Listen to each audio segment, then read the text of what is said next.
Pakistan international airline Gwadar airport पर take off के लिए बिल्कुल तैयार था। हमेशा की तरह एक रूटीन फ्लाइट थी।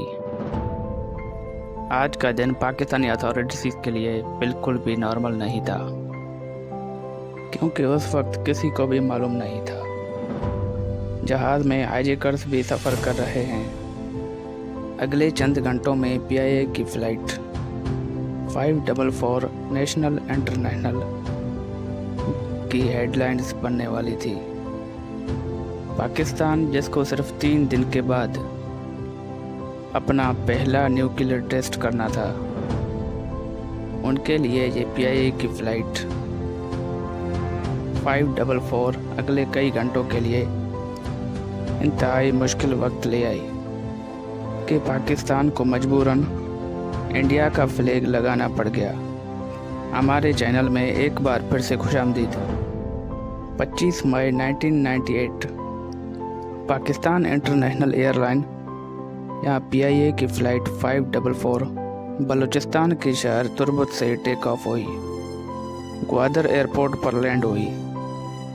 ये PIA का फोकर F-25 छोटा एयरक्राफ्ट, जिसका ग्वादर एयरपोर्ट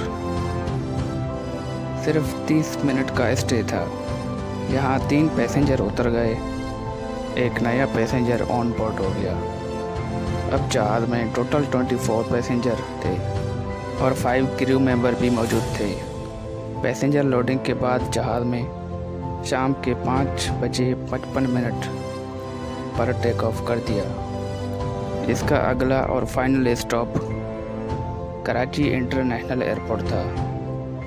यहाँ ठीक 1 घंटे के बाद लैंड करना था, मगर एयरपोर्ट से टेक ऑफ किए चंद मिनट ही गुजरे थे, एक पैसेंजर उठा और कॉकपिट की तरफ चलने लगा, जिस पर एयर होस्टेस ने उनको रोकना चाहा, लेकिन वो शख्स एयर होस्टेस को धक्का देकर आगे जाने में कामयाब हो गया। आपको यहाँ बताते चलें कि जिस वक्त PIA की फ़्लाइट में ये सब कुछ हो रहा था, उसके 3 दिनों के बाद 28 मई 1998 दिन पाकिस्तान को अपना पहला टेस्ट बलूचिस्तान प्रोविंस की जागई डिस्ट्रिक्ट पहाड़ी पे करना था। इस टेस्ट को पाकिस्तान ने जागई 1 का नाम दिया और ये पाकिस्तान की हिस्ट्री में बहुत अहम दिन था, क्योंकि इंडिया अपना दूसरा न्यूक्लियर टेस्ट पोखरण में इसी महीने की शुरुआत में कर चुका था। दुनिया की नज़र में पाकिस्तान न्यूक्लियर रेस में ऑलरेडी 24 साल पीछे था। इंडिया ने अपना पहला न्यूक्लियर टेस्ट पोखरण 1 1974 में किया। यही वजह है कि पहले न्यूक्लियर टेस्ट से पहले पाकिस्तान किसी किस्म की गड़बड़ नहीं चाहता था, लेकिन ना चाहते हुए भी जिसका डर था आखिर वही हुआ। उधर PIA फ़्लाइट 544 कॉकपिट में घुसने वाले शख्स ने पिस्टल निकाला और कहा कि चाहे फ़्लाइट हाईजैक कर दिया गया है। पैसेंजर केबिन में हाईजैकर्स के 2 और साथी भी मौजूद थे।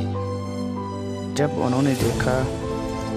उन्होंने देखा कि पायलट काबू हो चुका है, तो वो भी अपनी सीट से उठे और सब पैसेंजर को हॉस्टेज बना दिया।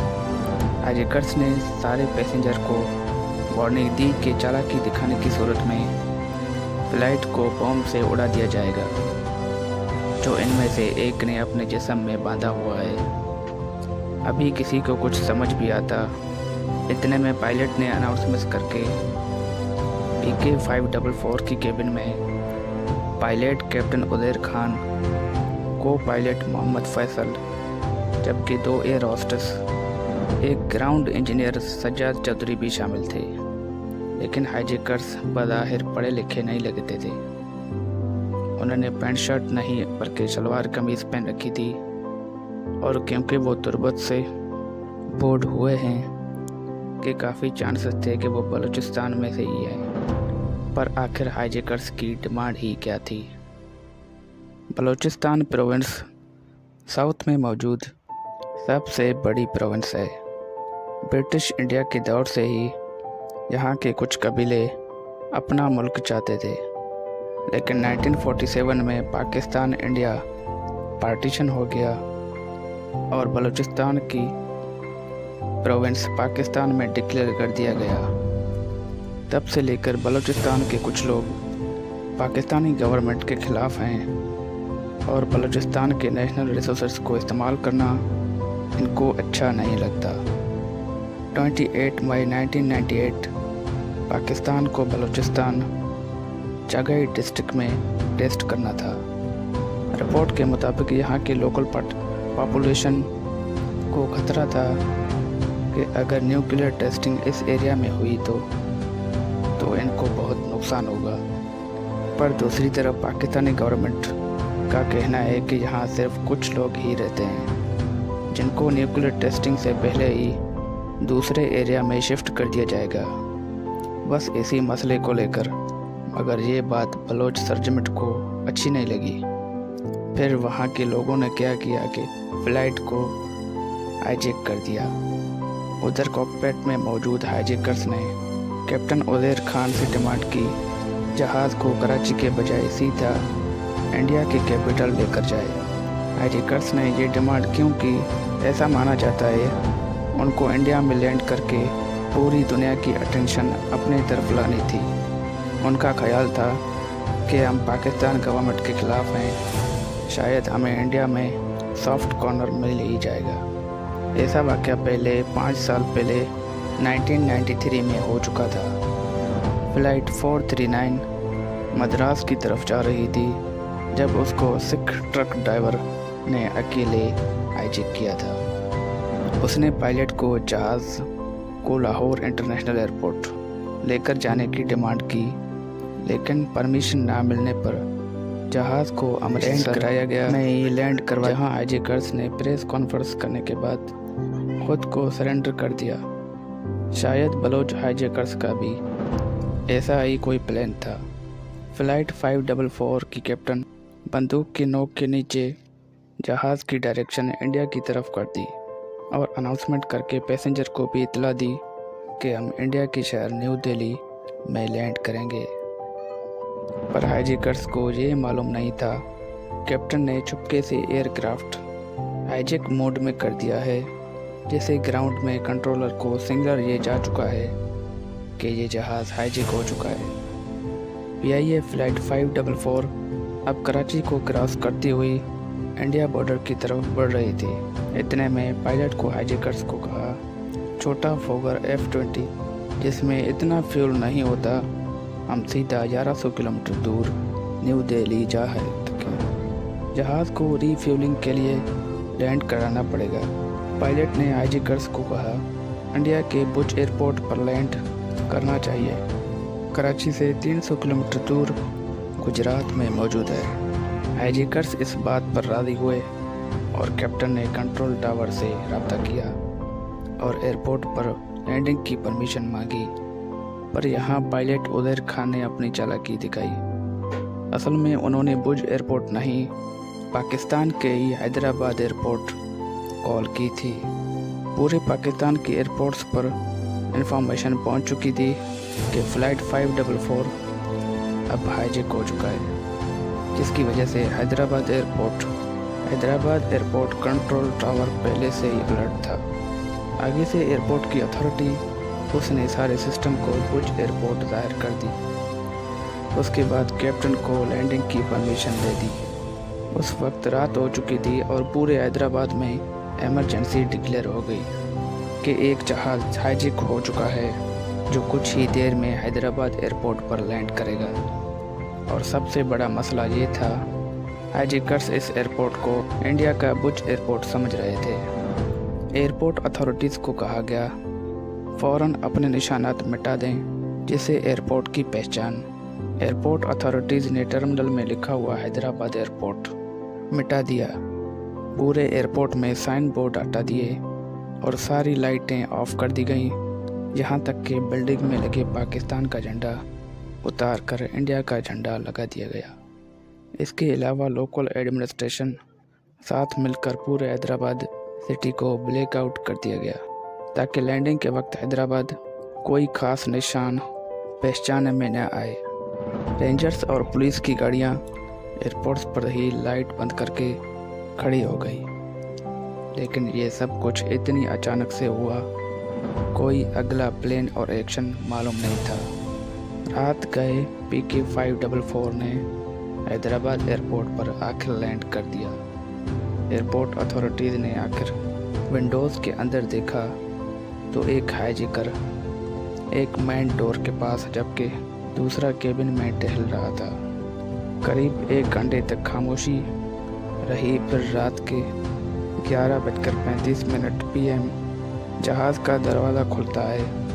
अंदर से ग्राउंड इंजीनियर सजाद चौधरी को बाहर भेजा जाता है, उनको खाना पानी लाने के लिए और एक ख़ास पैगाम देकर बाहर भेजा गया। डरा और सहमा हुआ ग्राउंड इंजीनियर और पुलिस के सामने हाईजैकर्स की डिमांड रख दी। हाईजैकर्स जो समझ रहे हैं इंडिया की भुज एयरपोर्ट पर हम लैंड हुए हैं, उनकी ये डिमांड थी कि पाकिस्तान के हाई कमिश्नर से रब्ता करें, और उनकी सबसे बड़ी डिमांड ये थी कि बलूचिस्तान न्यूक्लियर टेस्टिंग को रोकना था। पुलिस को इन्फॉर्मेशन दी गई कि पाकिस्तान आर्मी के कमांडोज का इस्लामाबाद से आ रहा है। तब तक वो हाईजैकर्स का टाइम किसी भी तरह से ज़ाया कर दे रहे, लिहाजा पुलिस वालों ने खुद को इंडियन जाहिर करके हाईजैकर्स से बात करने का फैसला किया। Senior superintendent of police Akhtar Borchani ने अपना नाम मनोज कुमार रखा। ASP ओस्मान अनवर राहुल चंद्र बने और डिप्टी कमिश्नर सोहेल शाह गोपी चंद बने। उस वक्त उनको जो नाम समझ आया उन्होंने रख दिया और हिम्मत करके सिविल ड्रेस में प्लेन के करीब गए। उन्होंने हाईजैकर्स को खाना दिया और बड़े फ्रेंडली अंदाज में गुफ्तगू की। अख्तर बोचानी जो पहले से बलोची ज़बान जानते थे, वो हाईजैकर्स की आपस में गुफ्तगू आसानी से समझ पा रहे थे, लेकिन उन्होंने बिल्कुल भी उनको शक नहीं होने दिया। पुलिस ऑफिसर ने हाईजैकर्स के साथ कई घंटे गुजारे और उनके बीच ट्रस्ट का लेवल भी बढ़ गया। उनको बताया गया कि Pakistan high commissioner new Delhi से आ रहे हैं, उनको थोड़ा वक्त लगेगा, जबकि असल में वो सब पाकिस्तान का वेट कर रहे थे। आर्मीज़ का कमांडर SSP ने अपने इंटरव्यू में बताया सुबह होने में 2 घंटे बचे थे और आर्मी कमांडोज का कोई अता पता नहीं था। लिहाजा हाईजैकर्स के बाद उनके साथ ट्रस्ट लेवल बहुत बढ़ गया, तो दोनों पुलिस अफसर एक डिप्टी कमिश्नर ने खुद ही एक्शन करने का फैसला किया। एक मौके पर तीनों हाईजैकर्स के साथ झपटा मारा और उनको काबू करके उनसे वेपन्स और बंदूक छीन लिए। बाद में मालूम पड़ा कि उनके पास कोई बम भी नहीं था। तीनों हाईजैकर्स का असल नाम शाह सवार बलोच और साबिर बलोच और साबिर रिंद बताया गया, जबकि वो प्लेन में जमाल हुसैन और गुलाम हुसैन बता के ट्रेवल कर रहे थे। इस पूरे क्लाइमेक्स में कोई कैजुअलिटी नहीं हुई और कोई नुकसान भी नहीं हुआ और तमाम पैसेंजर को बाहिफाजत अपने घर भेजा गया। उम्मीद है हमारे चैनल की ये वीडियो भी आपको अच्छी लगी होगी। अगर आपको अच्छी लगी तो आप सब्सक्राइब करना मत भूलें और लाइक और शेयर भी करें। Thanks for the watching. खुदा हाफिज़।